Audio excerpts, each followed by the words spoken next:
atau deklarasi yang salah atau misdeclaration, atau bahkan tidak menyampaikan deklarasi, dan juga pergeseran dari harmonized system atau HS code-nya. Seperti diketahui bahwa mereka yang melakukan kewajiban kepabeanan ada 8.661 tarif HS yang pos tarifnya bisa berbeda-beda.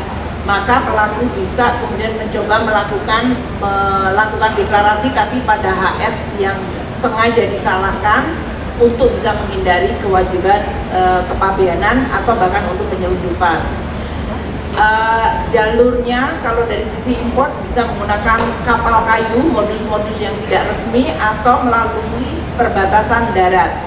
Tadi telah disampaikan oleh Pak Menko ada 351 pelabuhan tikus yang sudah teridentifikasi sebagai landing spot dari berbagai kemungkinan penyelundupan.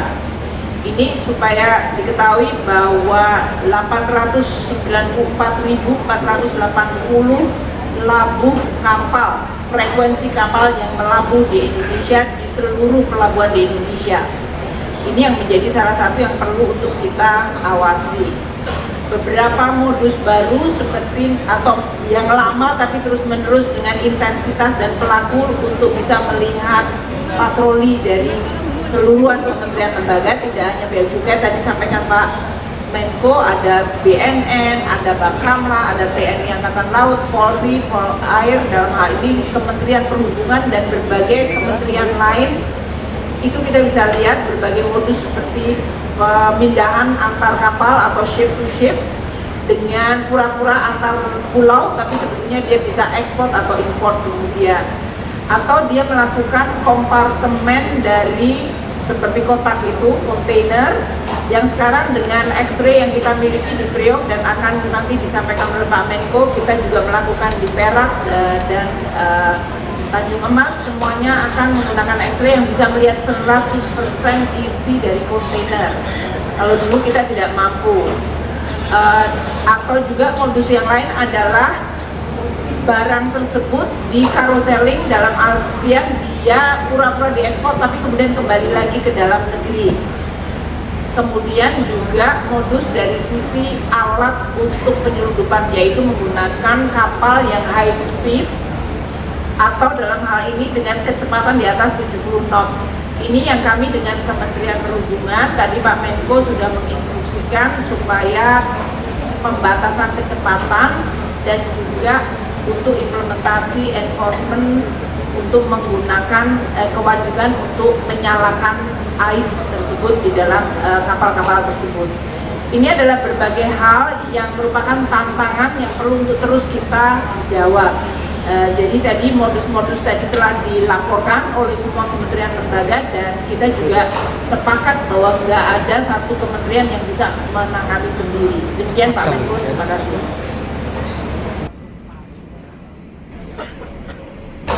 Penyelundupan ini dalam hal ini oleh Kementerian Keuangan, Bea Cukai, Polri, Kementerian Perdagangan, juga TNI. Dari barang selundupan ini mencapai 480,7 miliar rupiah.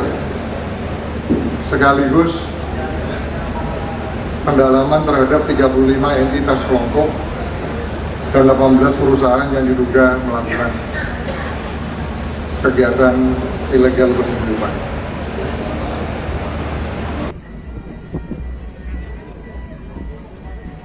Tadi telah disampaikan oleh Pak Menko ada 351 pelabuhan tikus yang sudah teridentifikasi sebagai landing spot dari berbagai kemungkinan penyelundupan.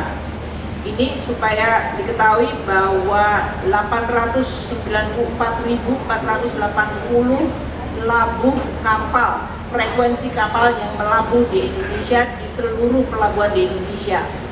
Ini yang menjadi salah satu yang perlu untuk kita awasi.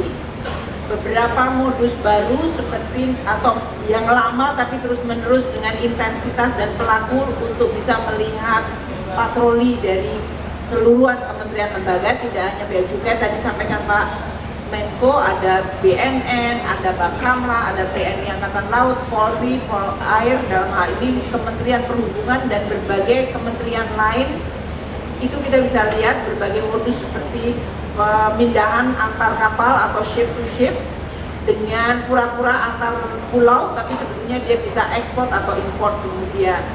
Atau dia melakukan kompartemen dari seperti kotak itu, kontainer, yang sekarang dengan X-ray yang kita miliki di Priok dan akan nanti disampaikan oleh Pak Menko, kita juga melakukan di Perak dan Tanjung Emas, semuanya akan menggunakan X-ray yang bisa melihat 100% isi dari kontainer. Kalau dulu kita tidak mampu. Kemudian juga modus dari sisi alat untuk penyelundupan, yaitu menggunakan kapal yang high speed atau dalam hal ini dengan kecepatan di atas 70 knot. Ini yang kami dengan Kementerian Perhubungan, tadi Pak Menko sudah menginstruksikan supaya pembatasan kecepatan dan juga untuk implementasi enforcement untuk menggunakan kewajiban untuk menyalakan ais tersebut di dalam kapal-kapal tersebut. Ini adalah berbagai hal yang merupakan tantangan yang perlu untuk terus kita jawab. Jadi tadi modus-modus tadi telah dilaporkan oleh semua kementerian lembaga dan kita juga sepakat bahwa nggak ada satu kementerian yang bisa menangani sendiri. Demikian Pak Menko, terima kasih. Ketiga, memperketat pengawasan di perbatasan dan titik-titik rawan penyelundupan, baik di jalur darat, laut maupun udara, serta meningkatkan patroli bersama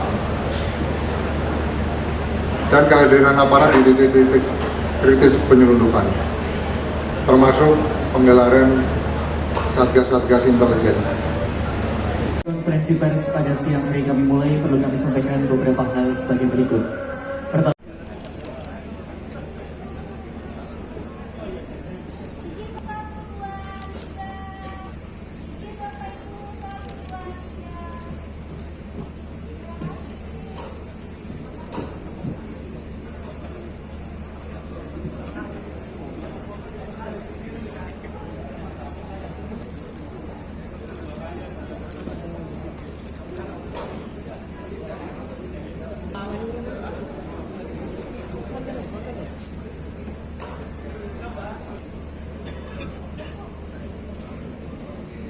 untuk selanjutnya